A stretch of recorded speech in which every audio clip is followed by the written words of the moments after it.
Hello, everyone. Again, this is Ethan Shapiro, the climate change realtor with Coldwell Banker, founder and manager of the most innovative real estate sales company in the world. Just did my Saturday morning vlog. We're a bit more relaxed now because we're gonna talk about some principles. We left off at 2.6, so here's number 2.7. Understand your own and others' mental maps and humility. Oh, humility is the word I was looking for on my Instagram live last week. Humility, the ability to understand that you're not almighty, you're not all powerful, you don't understand everything. So understand your own and others' mental maps and humility. So everyone's brain works differently. Everyone has different parents, different upbringings, that kind of stuff. Everyone thinks differently. So being able to understand, like when I'm talking to these scientists on my climate change podcast, they understand the world very fundamentally differently from me. I come from a business background. They come from either the humanities or the sciences or whatever they may come from, and they understand the world different from me. And that's what I love so much about the podcast, is that I get to look into the mind of someone who thinks so fundamentally differently from my own, and that will enhance my own way of thinking. And then as far as humility goes, it's very common in the U.S. for people to lack humility. I mean, I can definitely be criticized of that a lot for not being humble enough, thinking I'm better than others, thinking I'm smart. There is some power to that, but let's not get into that too much. I think we can all agree that understanding your own mind and other people's minds is going to lead you to success. I don't think there's any debate about that. So that's actually the end of point 2, which was, I think, the 5-step process. Yeah. So now we're getting into point 3, be radically open-minded. Be radically open-minded. Does anyone think that it would be better to not be radically open-minded, to be less open, maybe a little bit open-minded? Open-mindedness, it can lead you down a dark path. There's no question. When you start thinking about the universe and infinity and how anything is truly possible, it can be quite daunting and quite scary. But at the same time, as far as getting to success goes, be radically open-minded as a piece of advice. I'm not going to say I 100% agree you have to be radically open-minded, because you could end up, like me, or like someone who just questions everything and you never feel satisfied, and you'll always be chasing answers to questions, which leads to more questions. So that's philosophy. But yeah, let's see what he think. What's his premises or his argumentation for why we should be radically open-minded, or yeah, whatever. Let's see you get it. The 3.1 and stuff. You if you're here. I mean, nobody's really here. It's just me. But maybe people are watching this later. I don't know. That's not fair. That's not fair. Some people do watch this. Some people don't. A lot of people don't. 3.1. Recognize your 2 barriers, ego and blind spots. Oh, this book is so good. Recognize your 2 barriers, ego and blind spots. Thinking you're right all the time, ego. I want to be the best. I am the best. Blind spots. I'm not good at science.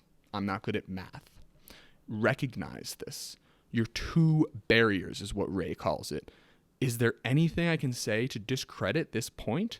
Absolutely not. At least recognize your weaknesses. It's not going to be harmful to you at all to understand yourself. Understanding yourself has gotten me to where I am today and will push me to where I want to be tomorrow. That's what college is about. I tell people, understand yourself. That's what you should be leaving home to do. You come from a home. Sorry, I'm going off on a tangent, as I always do. You leave home and you go and you're finally on your own for the first time. Are you going to numb yourself with drugs and alcohol and not understand yourself? That can get you to understand yourself too. But what people really don't do, that I seem to have done differently than most, is really think about my place in the world, my place in my own life. Who am I? Who is Ethan? Finding yourself, and you may never do it, or you might will. I don't know. That's really important. If you haven't done it yet, please start. Who are you? And it's not that big a deal. You can figure it out. You can look at your past actions and your future decisions to figure that out. A, understand your ego barrier. Yeah, I have problems with this, guys. I have an ego. I mean, what is an ego? All right, real quick. Ego. A person's sense of self-esteem or self-importance. Okay, so self-esteem, self-importance. ego barrier. So how is your self-esteem and your idea of who you are getting in the way of your success? It's a really fantastic question, something you might consider looking into. I'll leave it at that. Again, understanding something is never going to harm you. I mean, it might, if you understand that, the universe is endless and there's no meaning to life and all that could get you down a dark path. But I mean, always being positive is good. Understanding is going to make you more intelligent, lead you to more success. Again, this is a book about being successful, and I'm mixing in my own personal philosophical theories of life and happiness and joy, but it's a book about being successful, so let's go on. B, your two U's. So that's just what it says. I probably understand your two U's, which are your logical you and conscious you and your emotional and subconscious. Being quote unquote right doesn't matter. Finding the truth does. I don't see how that relates. That's something I put underneath that. But if you don't acknowledge that this subconscious exists, there's science to prove it. So here's a great example. Your subconscious, you don't want to let it control you, but at the same time, it does give you like cues, and your creative self probably comes a lot from your subconscious. So I smoke a lot of pot. I've mentioned that several times on this show already. But so I've been doing it for a while. Just about last year, I set out to smoke almost every single day because I thought it would be good for me. Turns out I was right. There's my ego, me talking about being right. But the other night, I just like woke up. Like I went to sleep. I woke up probably like 40 or 30 minutes later, and I was like, I'm kind of high. And I was like, why do I do this? And then I just fell back to sleep. Like that wasn't like me consciously questioning my mindset, my activity. Something from inside me was like, why do you do this, bro? Like, what are you doing? That came from within me. It didn't come from something I wanted to think. It just appeared. And it was like, when you wake up and you're in like a dazed state. And I'm not advising letting little things like that like control your life, but at the same time, I felt it on an emotional level. Like something was like guiding me away from what I've been doing. I've been getting home and I've been having a nice sesh, and sessions are great and they help me be creative. But I've moved between never smoking again, smoking all the time, smoking every day, only smoking at night. I've had a long relationship with cannabis usage. And at this point, I love work now. I love building myself, and I love that kind of stuff. So I've switched. I switched from every day this week to having like 2 sessions, like a creative session in the middle of the week. To, like once I like finish all my stuff in the beginning of the week, like all the stuff that needs to get done, the letters, the door, like the intense door knocks, all that stuff. And then I come home, have a nice sesh, had lots of creative ideas, wrote them on my whiteboard, and then I haven't smoked since then. And I'm gonna smoke on my day off on Sunday. But yeah. Your subconscious is very powerful. And I'm not a doctor. I'm not going to sit here and rant about subconscious, but this was just how I related it to me personally this week. So it's just something to consider, like your logical brain and your conscious mind. I much prefer that. I hate dreaming because I feel like I'm not in control and I do things I don't like in my dreams. But just understanding that there is 2 of you and you can actually reprogram your subconscious, whatever. Well, I could lead you to other people who know a lot more about this. But yeah, something to consider as far as success.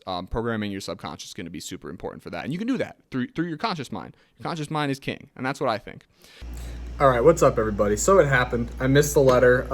C is understand your blind spot barriers. Now, this is super important. I can't like leave this out. So it's really important to understand your blind spots. So that's basically just saying like, what are your weaknesses and how can you tackle them and kind of figure out what's going on. He wants you to understand what is holding you back. So for example, for me, it might be like my ego. Like I think too much of myself. So I might need some people to like put me in check and make sure that my ego is in check and I'm thinking about everything objectively. Because again, I talk about how hard it is to consider things objectively.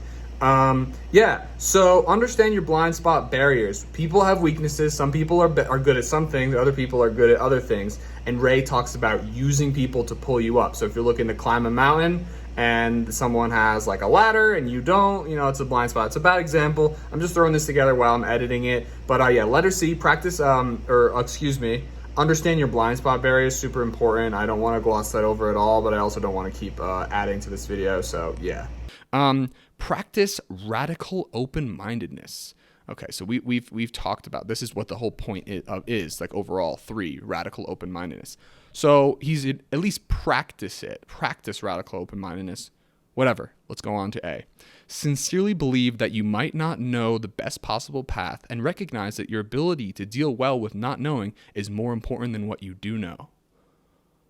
That is fantastic, guys. I rave about this. It's such a good book, guys. It's such a good book. Sincerely believe that you might not know the best possible path and recognize that your ability to deal well with not knowing is more important than what you do know. I personally believe we don't know anything. I'm not going to comment on this one at all. Here's a second to just let that sink in. I'll leave it on the screen for a second.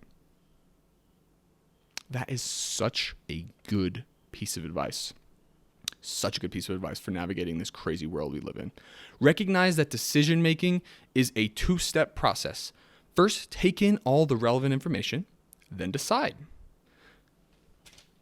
I don't know if I always take in all the relevant information. Like, again, continuing with the theme of like ideas in the night. Like, I didn't fall asleep and have this one that I'm about to say, but like, I was like in my bed, smoked plenty of weed, creative ideas coming out of my subconscious.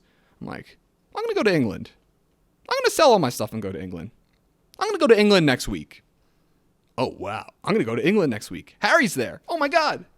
Sally's there. Blah, blah, blah, blah, blah, blah, blah, blah, blah. I can do whatever I want. I'm graduating college. And this is like 3 a.m. I'm just like, and all of a sudden these plans that I'm like starting to manifest in my brain are starting to become real to me. And I'm like, I'm going to do this. I'm going to do this. Why wouldn't I do this? I did it.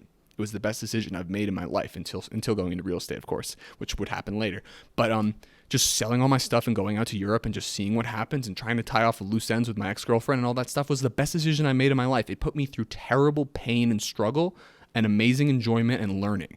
And that was a great decision.